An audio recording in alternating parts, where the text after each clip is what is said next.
உங்க விசுவாசம் எவ்வளவு இருக்குதோ அதுதான் உங்க அற்புதத்தின் அளவு.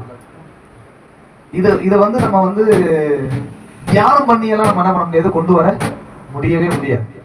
உங்க ப்ராப்ளம் மாறணும் அப்படின்னா விசுவாசம் அதிகமாகும்.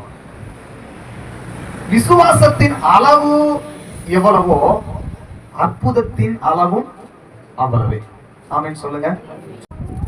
அப்ப இது ரொம்ப முக்கியமான ஒன்று நமக்கு. நான் ஏன் இதை சொல்றேன்னா,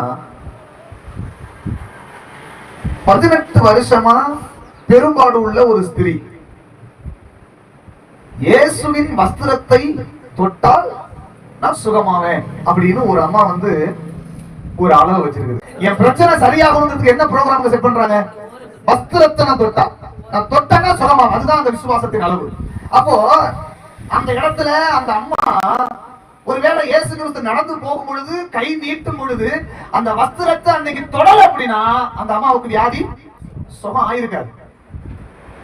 அங்க அவர் பின்னாடி திரும்பி பார்த்திருக்க மாட்டாரு. இந்த அற்புதம் நடந்திருக்காது, அதிசயம் நடந்திருக்கிறதுக்கு வாய்ப்பே இல்லை. அப்போ அந்த அம்மா வச்ச அந்த நிர்ணயம் என்னது? வஸ்திரத்தின் ஓரத்தை தொடரும்.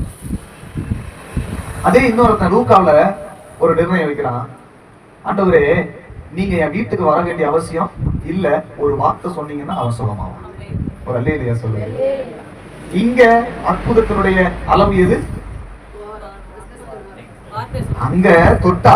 இங்க நீங்க வரவே வேண்டாம், நீங்க வரவே வேண்டாம். சொல்லுங்க ஆமென் சொல்லுங்க. நீங்க என் வீட்டுக்கு வரவே வேண்டாம், நீங்க எங்க இருந்தாலும் பரவாயில்ல, நீங்க சொன்னா போதும் நான் சுகமாயிரும். என் வேலைக்காரன் சுத்தமாமா அப்படின்னு சொன்ன மாத்திரத்தில் அவன் சுத்தமான